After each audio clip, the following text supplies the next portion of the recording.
প্রিয় দর্শক, প্রধানমন্ত্রী তারেক রহমান ঢাকা বিশ্ববিদ্যালয়ের ছাত্র ছিলেন, ফেসবুকে এমনটাই জানিয়েছেন আসিফ নজরুল। প্রধানমন্ত্রী তারেক রহমান অবশ্যই ঢাকা বিশ্ববিদ্যালয়ের ছাত্র ছিলেন বলে জানিয়েছেন বিশ্ববিদ্যালয়ের আইন বিভাগের অধ্যাপক ও সাবেক অন্তর্বর্তীকালীন সরকারের উপদেষ্টা আসিফ নজরুল।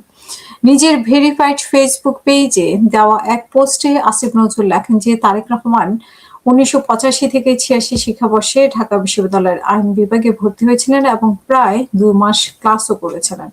প্রধানমন্ত্রী তারেক রহমান ঢাকা বিশ্ববিদ্যালয়ে সফরের পর সামাজিক যোগাযোগ মাধ্যমে প্রশ্ন উঠেছে যে তিনি সেখানকার ছাত্র ছিলেন কিনা। বিষয়টি পরিষ্কার করেছেন বিশ্ববিদ্যালয়টির আইন বিভাগের শিক্ষক আসিফ নজরুল। পোস্টে আসিফ নজরুল লেখেন যে প্রধানমন্ত্রী তারেক রহমান ঢাকা বিশ্ববিদ্যালয়ের ছাত্র ছিলেন কিনা এই নিয়ে প্রশ্ন তোলা হচ্ছে।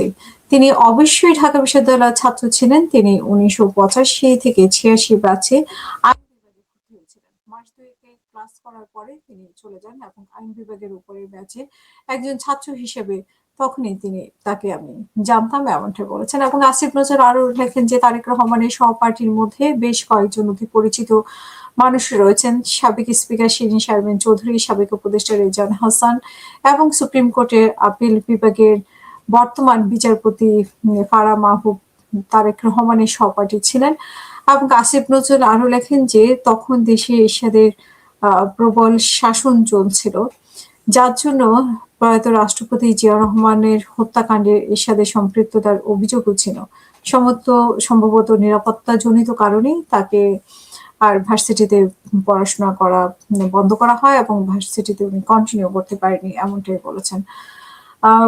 সো আসলে উনি যেহেতু আইন বিভাগের শিক্ষক, উনি বলেছেন যে তারেক রহমান আইন বিভাগের ভর্তি হয়েছিলেন, কিন্তু আসলে আমার মনে হয় যে এই প্রশ্নটাই পুরোটাই অবান্তর যে উনি তারেক রহমান ভার্সিটিতে পড়েছেন কি পড়েননি, এবং এই পড়া নিয়ে ওনার সাথে সমালোচনা করা, উনি ঢাকা ভার্সিটিতে যাওয়ার পরে এটা নিয়ে যে সামাজিক যোগাযোগ মাধ্যমে সমালোচনা, আই থিঙ্ক এটা হচ্ছে যে বিরোধী দলের এক ধরনের প্রোপাগান্ডা বা সমালোচনা।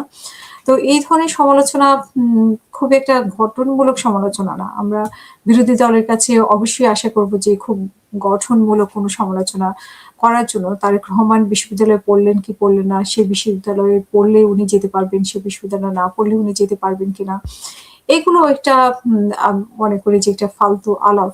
সো এই আলাপ নিয়ে জাতিকে ব্যস্ত রাখার থেকে আমরা মনে হয় যে গঠনমূলক দেশের উন্নয়ন কিভাবে হবে, সরকারের মানে কাজের ক্ষেত্রে ভুলগুলো কোথায় সেগুলো ধরিয়ে দিয়ে দেশকে আবার সুন্দর দেশে পরিণত করার জন্য যে সহযোগিতা করা দরকার সেটা আমরা বিরোধী দলের কাছে আশা করি।